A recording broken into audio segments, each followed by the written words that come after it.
నమాజ్ సమయంలో కళ్ళు మూసుకోవడం ఎలా ఉంటుంది? చాలా మంది నమాజ్ చేస్తున్నప్పుడు కళ్ళు మూసుకుంటారు.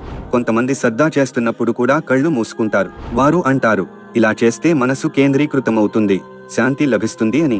కానీ ఇది ఇస్లాం ప్రకారం తప్పు విధానం. ప్రార్థన సమయంలో కళ్ళు మూసుకోవడం మక్రూ, అనుచితమైన పని అని ప్రముఖ ఇస్లామీయ పండితులు తెలియజేశారు. అలాగే కళ్ళు మూసుకోవడం యూదులు చేసే విధానం.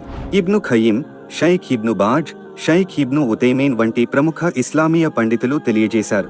దైవ ప్రవక్త వారు నమాజ్లో కళ్ళు తెరిచి ఉండేవారు మరియు మనకు కూడా అలాగే చేయమని ఉపదేశించారు.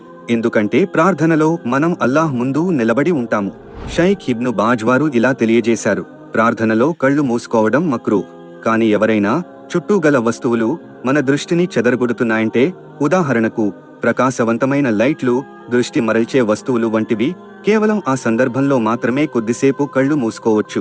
కాబట్టి మన కళ్ళు తెరిచి ఉండటం అల్లాహ్ పట్ల మన వినమ్రతను, భక్తిని చూపిస్తుంది.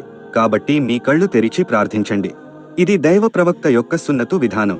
ఈ వీడియోను ప్రతి ముస్లింకి తప్పకుండా షేర్ చేయండి. ఎందుకంటే ఒకరి నమాజ్ సరిదిద్దబడటం మీకోసం ఒక సదఖా జారియా నిత్య పుణ్యం అవుతుంది. మీ ఒక్క షేర్ ఎవరి ప్రార్థననైనా కాపాడవచ్చు. మరిన్ని వీడియోస్ కోసం సబ్స్క్రైబ్ చేసుకోవడం మరవకండి.